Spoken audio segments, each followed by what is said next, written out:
श्री राम जय जय राम। श्री राम जय जय राम। श्री राम जय जय राम। सच्चिदानंद भगवाननी जय।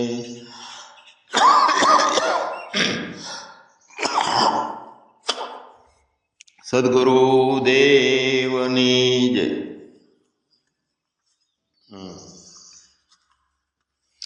આજે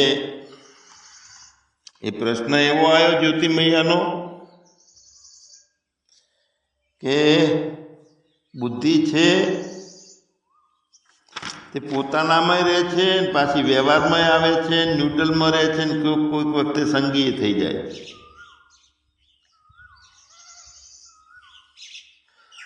તો હકીકતમાં બુદ્ધિ જે છે ને એ તો એક દર્પણ છે, એવી ને એવી રહે છે, એક જ પ્રકારની છે એ, પણ એની અંદર હું ત્રણ જાતના થઈ જાય છે।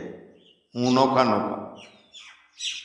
એક અસંગી હું રહે છે, પાછો એનો એ હું સંગી થઈ જાય છે, અને એક એ હું છે તે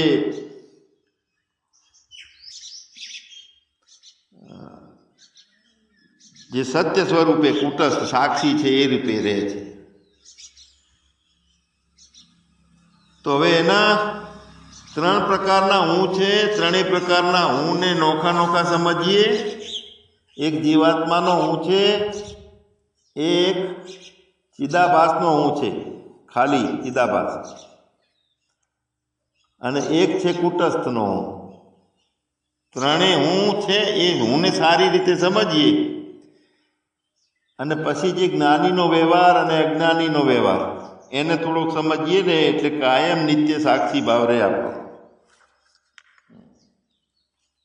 એટલે હું સાક્ષી જ છું, હું કુટસ્થ છું, એ રીતે આપણા હુંને જાણવો। તો એ કોણ જાણે છે? તો હુંને હું જાણે છે, પણ સાક્ષીવાળા હુંને સાક્ષીવાળો હું જાણે। તો એને વ્યવસ્થિત રીતે આપણે ઓપરેશન કરી અને એ ત્રણેય હુંને આજે સમજશું, કે જેથી કરી અને આપણને મૂળ હેતુ શું છે આ સમજવાનો, કે આપણી જીવન મુક્તની સ્થિતિમાં ક્યાંક બંધન જેવું આવી જાય છે, બુદ્ધિ આપણી ઘેરાયેલી થઈ જાય એવું લાગે છે। એટલે સ્પષ્ટ સતતમ યોગી જે છે, કાયમ માટે હું મારી સાથે જોડાયેલો રહું એવી સ્થિતિનો અહેસાસ થાય આપણને। થોડુંક સમજવા માટે બુદ્ધિને સજગ રાખવી પડશે આજે તે જ। એટલે મુખ્ય વાત એ છે કે આ જીવાત્મા એટલે પ્રત્યેગાત્મા, એને પુરુષ પણ કીધો છે, અને તે હું છું એવું તો આપણે સમજીએ છીએ દરેક। એના માટે કોઈ કોલેજ કે અભ્યાસ કે શિક્ષણ નથી। હવે એ પ્રત્યેગાત્માને સારી રીતે, શુદ્ધ રીતે, સ્પષ્ટ રીતે સમજવાની જરૂર પડે। જો જેમ છે એમ પોતે વાસ્તવિક જીવાત્મા પોતાના સાચા સ્વરૂપને જાણી લે, તો એને કોઈ ઈચ્છાઓ નથી, કે કોઈ સુખની પાછળ ભાગવાનું રહેતું નથી, કે કોઈ એને દુઃખ કે બંધન રહેતા જ નથી। બુદ્ધિ અલગ નથી, હું અલગ છે એની અંદર દાખલ થઈ જાય છે। જેમ દર્પણનું ત્રાંસું થાય એટલે નોખો હું, સીધું થાય એટલે નોખો હું, એમ બંને એ હુંને તિરોધાન કરી નાખવાના। મુખ્ય હું છે ચેતન રૂપે તે હું રે। હવે અત્યારે આપણે હું છું તો હું બ્રહ્મ છું અને હું અસંગી છું એમ બોલીએ છીએ, તો એ બોલવું તો ખોટું છે। એ જીવ ભાવમાં બોલાય છે, માયાનો આશરો લઈને બોલાય છે કે હું છું અને હું જીવાત્મા છું, હું અસંગી છું, હું સાક્ષી છું। તો આવી સમજ છે ને એ પણ જીવના ભાવની છે। એટલે શરીર સાથેનું તાદાત્મ્ય આપણે છોડી દઈએ. શરીર સાથેનું તાદાત્મ્ય છે અને હું કરીએ છીએ એટલે બંધન થાય છે, એટલે જગત સાચું લાગે છે અને એટલે મુક્તિની ઈચ્છા રાખીએ છીએ. તો શરીર સાથેનું તાદાત્મ્ય આવે છે, એમાં એક ભોગવવાની વસ્તુ છે ને એક ભોગતા હું છું બે આવે છે, ભોગતા અને ભોગ્ય. અને બંને માટે ભોગવવાની વસ્તુ માટે ભોગતા છે એ મહેનત કરે છે, ઈચ્છાઓ કરે છે, પ્રાપ્તિ નથી થતી એટલે દુઃખી થાય છે, અને પ્રાપ્તિ થઈ જાય છે એટલે સુખી થાય છે. તો આ ભોગતા છે એ સુખી અને દુઃખી થાય છે. અને ભોગતા છે એ પોતાને હું છું, હું જીવાત્મા છું, હું પ્રત્યેગાત્મા છું એમ સમજે. હવે એ ભોગતા અને ભોગવવાની વસ્તુ બંને કલ્પિત છે, બંને કલ્પિત છે એવું જો સમજાય ત્યારે તરત જ આપણને એની અંદર ફસાવાનું કે દુઃખ દાખલ થવાનું આવતું નથી. બંને કલ્પિત છે એવું સમજીએ તો ભોગતા અને ભોગ્ય બંને કલ્પિત છે, તો પછી એને દુઃખ કે એવું કાંઈ રહેતું નથી. તો ભગવાન દુઃખ નથી રહેતું તો તે પોતાના જીવનમાં સંતોષ ચાલુ થઈ જાય છે. કલ્પિત છે એટલું સમજવાનું. તો એ જીવન મુક્તિનો આનંદ લૂંટી શકાય. જગત મિથ્યા છે ને બધું કલ્પિત છે એવું સમજાય ત્યારે. તો હવે જો એક માયા અને માયાની અંદર પડેલો ચેતનનો આભાસ, ચેતનનું પ્રતિબિંબ ઝીલણું માયામાં, તો એ ઈશ્વરની પ્રતીતિ કરાવે છે. તો માયામાં પડેલા ચેતનના આભાસથી ઈશ્વરની પ્રતીતિ કોણ કરે છે? તો જીવ કરે છે. તો હવે જીવ અને ઈશ્વર બંને કલ્પિત છે. ખાલી વ્યવહાર માટે છે, આ સમજવા માટે, બધું બાદ કરવા માટે જીવ ભાવ અને ઈશ્વર ભાવ એવી રીતનો રાખવો પડે છે. કેમ કે ઈશ્વર અને જીવ એ બંને ભેગા થઈને આખું આ જગત કલ્પેલું છે, આખું જગતની કલ્પનાઓ કરી છે જીવ અને ઈશ્વરે ભેગા મળી. હવે બંનેના સ્વરૂપને, જીવના સ્વરૂપને, માયાના ઈશ્વરના સ્વરૂપને, માયા શું છે એ જાણી લઈએ ત્યારે સારી રીતે મસ્ત રીતે પોતાના સાક્ષી ભાવ જે છે એ એમાં રહી શકાય આપણે. હવે માયા જે છે એને આપણે સમજવી છે. તો માયા ખાલી એકલી માયા નથી. માયાએ ત્રણ પોતાના ગુણો ધારણ કરેલા છે, સત્વગુણ, રજોગુણ અને તમોગુણ. એ ત્રણેય ગુણો છે તે જ માયા છે. માયા પોતે ત્રણ ગુણો રૂપે બની ગઈ, સત્વગુણ, રજોગુણ ને તમોગુણ.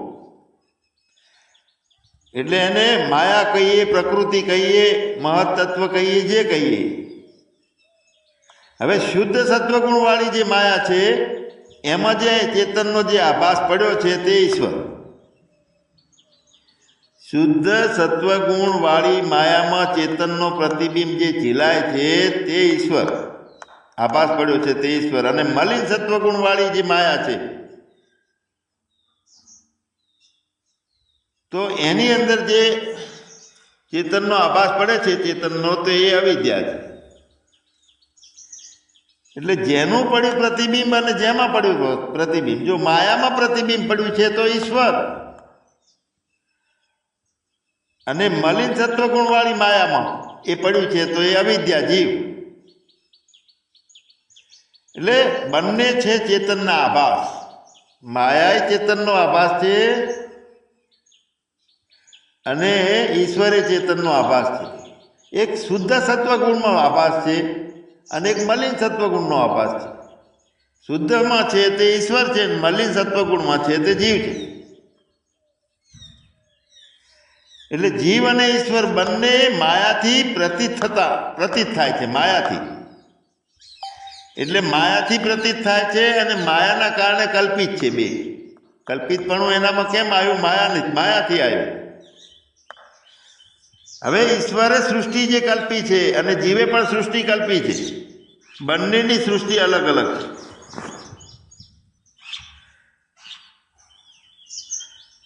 હવે ઈશ્વરે શું કર્યું છે કે જેટલા જીવો છે એ બધા જીવોના ભોગ માટે અને જીવોના મોક્ષ માટે જે જગત રચવાનો સંકલ્પ કર્યો ત્યાંથી માંડી અને બધા જીવોમાં પ્રવેશ કર્યો ત્યાં સુધીની સૃષ્ટિ છે તે ઈશ્વરની. બધા જીવોની જરૂરિયાતો પૂરી કરવા માટે, મોક્ષ માટે, એના ભોગ માટે જગત રચવાનો સંકલ્પ કરી અને ત્યાંથી માંડી અને બધા જીવોમાં શરીરની અંદર પ્રવેશ કર્યો ત્યાં સુધીની સૃષ્ટિ છે તે ઈશ્વરે કલ્પેલી છે. તો જીવે કઈ સૃષ્ટિ કલ્પી? તો જીવાત્મા ઉત્પન્ન થયા પછી પોતે જાગ્રત અવસ્થાથી માંડી અને મોક્ષ સુધીનો જે સંસાર જે જીવે કલ્પેલો છે. આપણે જ્યારથી બુદ્ધિ નિર્માણ થઈ ત્યાંથી જાગ્રત અવસ્થાથી માંડી અને છેલ્લે મોક્ષ સુધીનો જે સંસાર કલ્પ્યો છે તે જીવે કલ્પેલો છે. આપણે અત્યારે શાસ્ત્રો વાંચવા જોઈએ, શાસ્ત્રોનો અભ્યાસ કરવો જોઈએ, આપણે આપણું કલ્યાણ કરવું છે, તો એ ઈશ્વરે નથી કલ્પ્યું, જીવે કલ્પ્યું. એટલે ઈશ્વરકૃત અને જીવકૃત એ બંને સંસાર જે રચના છે. તો હવે એની અંદર જે નિર્વિકાર દેહનો સંગ નથી, ચેતન સ્વરૂપ છે અને શરીર અને ઇન્દ્રિયો બધાના રૂપે જે છે, તો શરીર અને ઇન્દ્રિયોના રૂપે જે છે ચૈતન્ય સ્વરૂપ છે, દેહના સંગથી રહિત છે, નિર્વિકાર છે. તો નિર્વિકાર ને દેહનાથી અસંગી છે એ તો સમજાય, પણ ઇન્દ્રિયો અને ઇન્દ્રિયોની અંદર આવી અને ભેળસેડીઓ થઈ ગયો છે. તો એ ભ્રાંતિ જે છે ને ભ્રાંતિનો અધિષ્ઠાન છે. જે નિર્વિકાર છે, દેહના સંગ્રહિત છે, ચેતન સ્વરૂપ છે અને ભ્રાંતિઓનો અધિષ્ઠાન, તો બધાના રૂપે જે રહેનારો છે તે હું છે, તે આત્માનો હું છે, પેલો હું. અને તે ફક્ત બધાનો અધિષ્ઠાન છે. એ સંગમય નથી આવતો, પોતે જળ છે એવું એ નથી માનતો, પોતે જન્મ મરણ વાળો છે એવું પણ નથી માનતો, એવો ચોખ્ખો હું.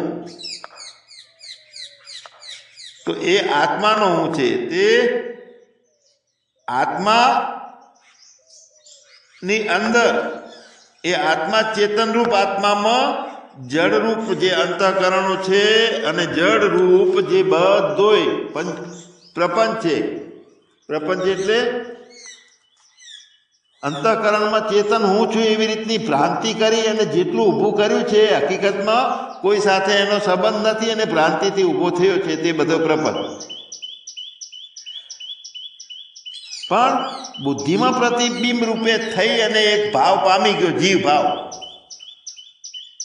તો એ જીવ ભાવ જે છે તે આપણો વ્યવહારમાં આપણે હું કરીએ છીએ.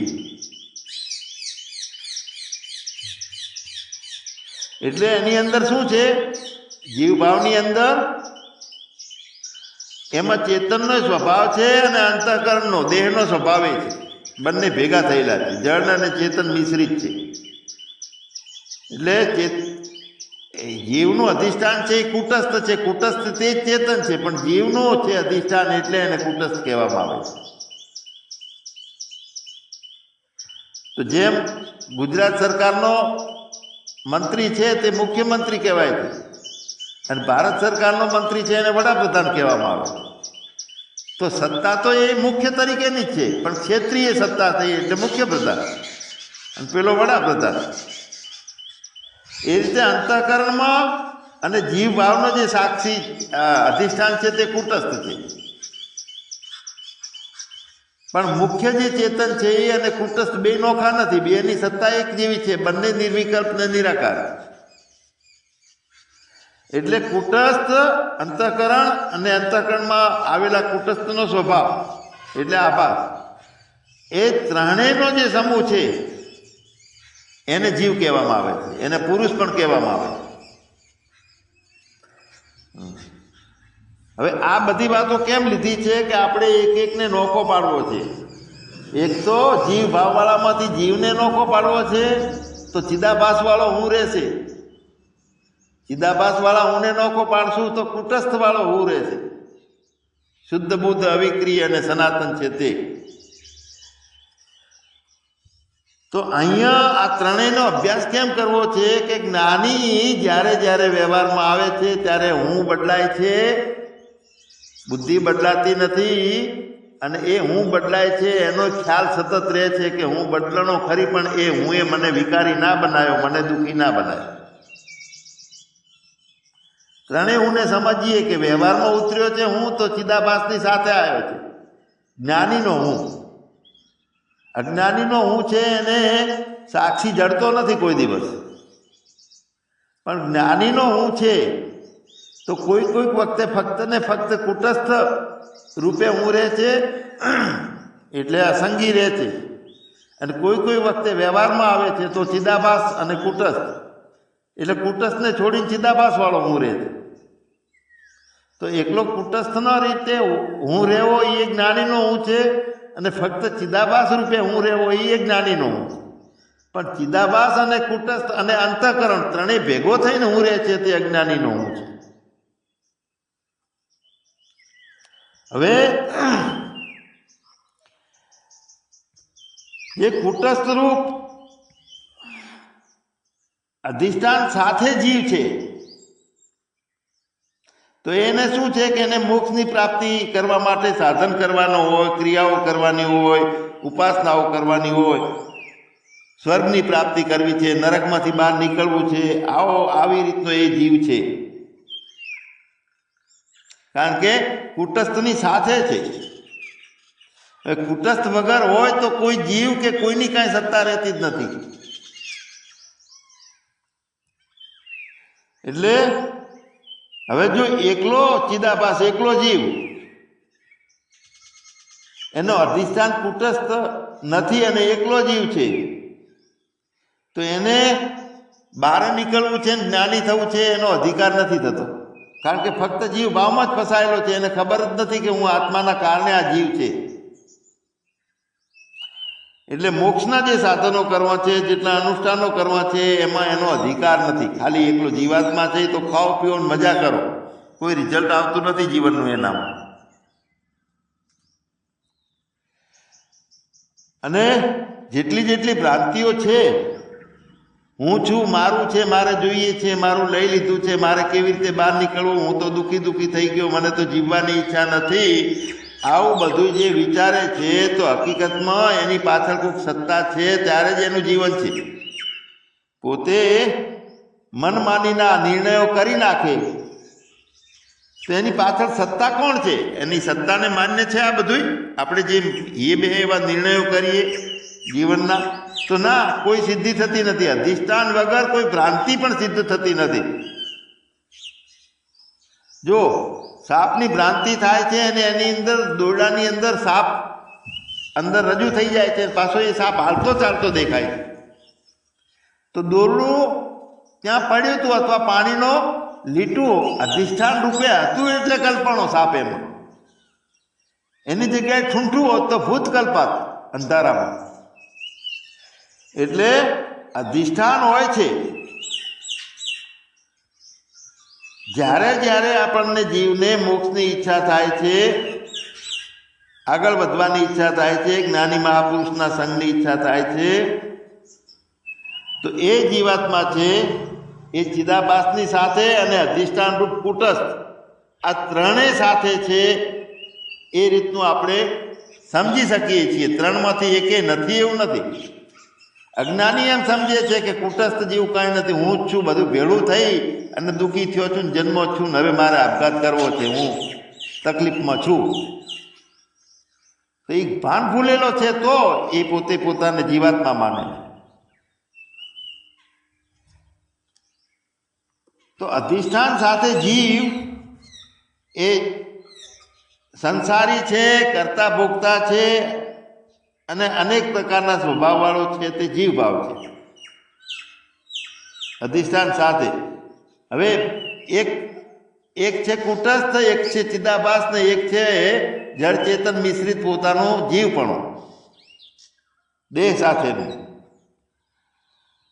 તો એક એકને નોખા પાડીએ આપણે તો અસલિયત જે છે એ આપણા હાથમાં આવી જશે.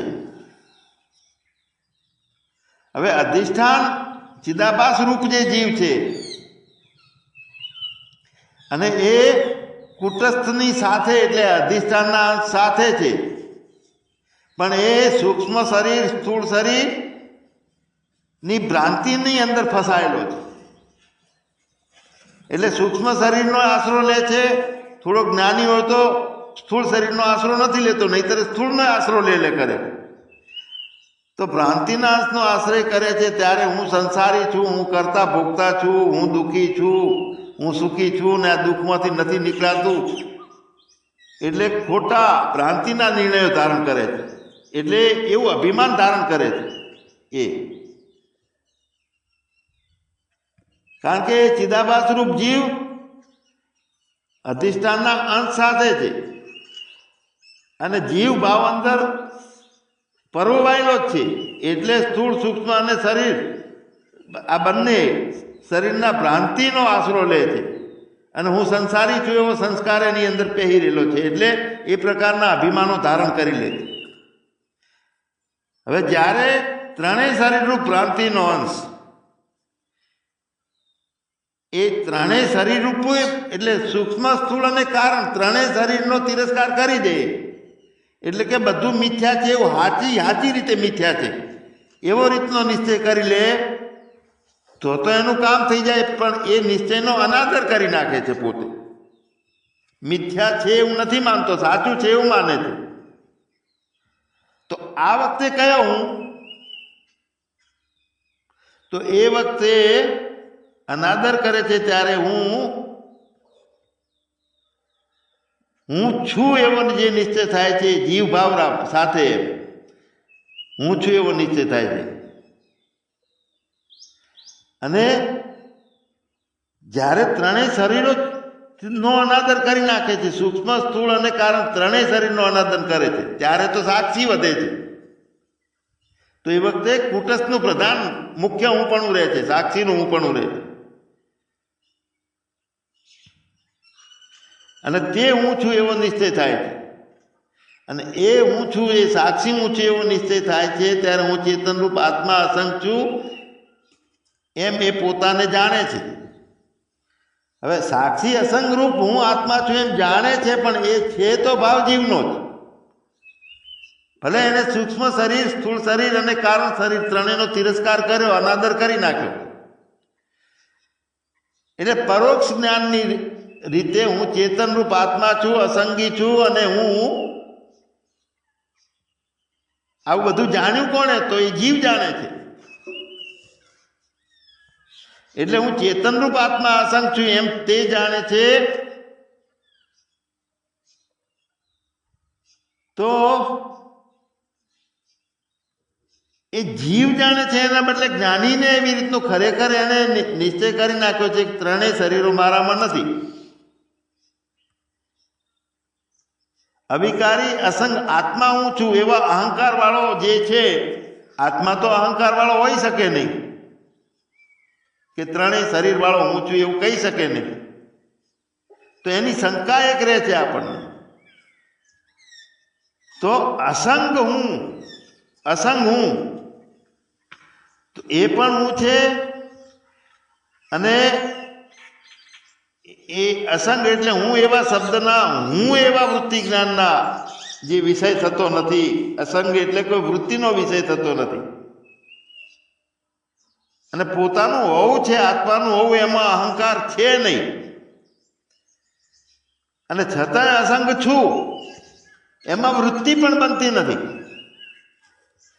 હું છું એવો અહંકાર અંદર બનતો નથી. તો પછી હું અસંગ છું આવી રીતે કોણ જાણે છે? કોણ એનો અનુભવ કોણ લે છે? તો એટલા માટે ત્રણ જે હું છે એ વાત સમજવાની. એક મુખ્ય હું છે અને બે ગૌણ હું છે. મુખ્ય હું જે બની ગયેલો છે એને આપણે જીવભાવથી આપણે અવિદ્યામાં રમીએ છીએ. તે હુંના પ્રકારો ત્રણ છે. હવે ત્રણેય હું ખલાસ થઈ જાય છે ત્યાં પોતે સાક્ષાત છે. તો મુખ્ય હું છે. તો ત્રણેયને હુંને કેવી રીતના સમજવા? એટલે કુટસ્થનું અને ચિદાભાસનું સ્વરૂપ એકબીજાની સાથે થઈ અને જળ ચેતન મિશ્રિત થઈ અને ભ્રાંતિ થઈને હું એ શબ્દનો મુખ્ય અર્થ કર્યો છે બધા જીવાત્માઓ. ચેતન અને જળ બંનેનું એકબીજાનું અધ્યારોપ કરીને મિશ્રિત કરીને ભ્રાંતિ વડે હું દેહ છું, હું જીવું છું, આવો મુખ્ય હું બની ગયો છે અવિદ્યાવાળો. એટલે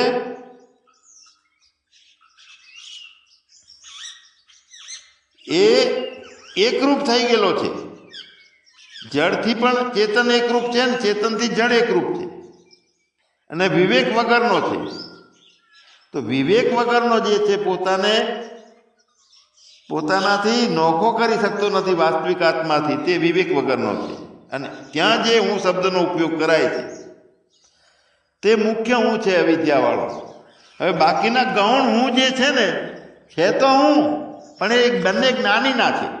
ગૌણ હું છે તે હવે બ્રહ્મ સ્વરૂપને આપણે જાણી લીધું છે, જ્ઞાની છીએ, સારો અભ્યાસ કર્યો છે, તો આપણે આભાસમાં અને કુટસ્થમાં એ બંનેમાં હું શબ્દનો પ્રયોગ આપણે કરીએ છીએ. જો કુટસ્થમાં થાય છે, આભાસમાં થાય છે, તો લોક વ્યવહારમાં અસંગી તરીકે હું છું. મુજકો લગેના રંચક રેખ બુદ્ધિમાં ધારણ થયું કે આ કરવું છે, આ કરવું પડશે, આ કરવું છે, તો બુદ્ધિ નડતી નથી એને. તો લોક વ્યવહારમાં હું શબ્દ જે વપરાય છે તે અને પોતાના સાક્ષીમાં જે હું છે તે, હવે આ બંને હુંને જાણવાનો છે. એક છે ફક્ત કુટસ્થ છે, એ આભાસ સાથે મળેલો નથી. જો હવે અહીંયા જીવ ભાવ તો છે જ નહીં, અંતઃકરણ ગયેલું છે જ્ઞાની માટે, પણ આભાસ રહેલો છે. અંતઃકરણ સાથેનો આભાસ હોય છે ત્યારે ચિદાભાસ છે, અને અંતઃકરણ વગરનો આભાસ છે એ ફક્ત આભાસ છે. તો એને જ્ઞાનીએ સાક્ષીમાં રહે છે ને વ્યવહારમાં આવે છે, પાછો સાક્ષીમાં રહે છે, બેસી જાય છે. એટલે શું થયું? એક કુટસ્થથી નોખો આભાસ છે એમાં જાય છે, અને આભાસથી નોખો કુટસ્થ છે એમાં આવતો રહે છે. તો બંને હું એકબીજામાં હેરાફેરી કરે છે. આ બંને હું અજ્ઞાન વગરના હું છે, ગૌણ છે હું. તો ચિદાભાસ અને કુટસ્થ એ બેમાંથી એકમાં જ્યારે હું કહેવાનું થાય ત્યારે હું શબ્દનો એનો ગૌણ અર્થ શું થાય છે? તો અર્થમાં વૃદ્ધિ જ્ઞાનીની જતી નથી, ફક્ત હોવામાં આવીને રહે છે, વૃત્તિ બનતી નથી હુંની.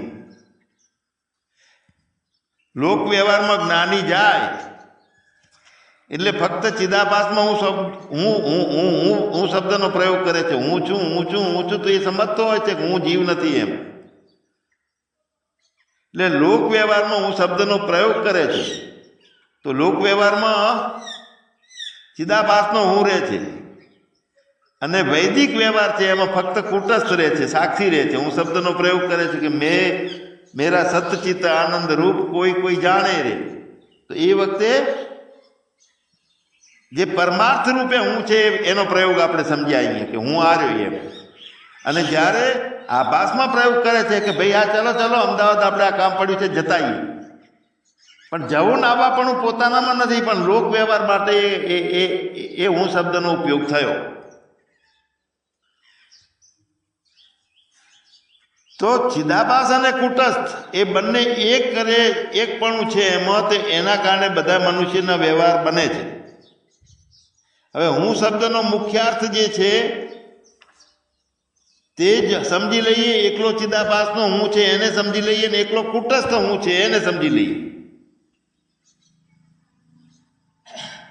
હવે કુટસ્થનો હું અને ચિદાભાસનો હું એ તો 5% જ્ઞાની લોકો છે એમના જ જીવનનો વિષય છે એ બે હુંને સમજવાનો. બાકી 95% તો બધા હું છું, હું રમું છું, હું જીવું છું, હું જન્મ્યો છું એમ જ ચાલે છે. જ્યારે બ્રહ્મજ્ઞાની હું એ શબ્દનો પ્રયોગ કરે છે તો ત્યારે લોક વ્યવહારમાં હું છું ત્યારે એ બુદ્ધિ સાથે તો હું છું જ નહીં, એકલા ચિદાભાસનો હું છું ને એમાંય બુદ્ધિ નથી, કુટસ્થના હુંમાંય બુદ્ધિ નથી, કારણ કે બુદ્ધિ એને પોતે સીમિતતા છોડી દીધી અને વ્યાપકતામાં પ્રવેશ કરી લીધો. એટલે બુદ્ધિ સાથેનો હું તો છું જ નહીં. એમાં હું જાઉં છું, મારે સત્સંગ કરવાનો છે, મારે સત્સંગનો ટાઈમ થઈ ગયો છે, સાંભળવાનું છે, આ બધો લોક વ્યવહારમાં. પણ અવિકારી હું છે એ પણ જ્ઞાનીનો લોક વ્યવહારમાં ઊંનો પ્રયોગ થાય છે, પણ અવિકારી છે. ચિદાભાસે અવિકારી છે ને આત્મા અવિકારી છે, બંને એક રૂપે રહે છે ને એટલે નડતો નથી એ હું. અને બુદ્ધિ છે એની અંદર એ તો કલ્પના જ છોડી દેવાની. બુદ્ધિ તો ગઈ જ્ઞાની માટે, કોઈ દિવસ આવતી જ નથી. બધું સાક્ષી ભાષી કામ થાય. જ્ઞાનીને ક્યાંથી બુદ્ધિ ઠઠાઈ રહી હવે પોતાના આત્માથી ચિદાભાસ રૂપે જે છે એને આમ જીવ જ કહેવાય છે, પણ અજ્ઞાન વગરનો જીવ, જ્ઞાનવાળો જીવ. તો જ્ઞાનવાળા જીવને પોતાના આત્માથી નોખો કરો, અને નોખો કર્યા પછી કુટસ્થમાં હું કહેવાની શક્તિ નથી, ખાલી ને ખાલી સાક્ષી રહ્યો એ.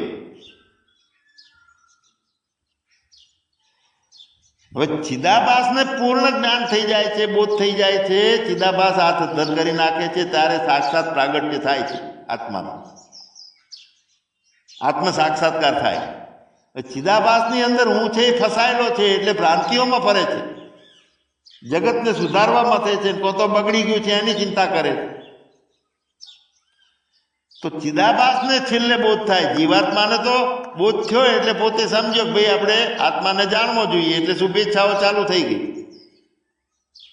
પણ તનુમાનસા છે, સત્વાપતિ છે, પદાર્થ ભાવિની છે, આ ચિદાભાસનો વિષય ચાલુ થઈ જાય.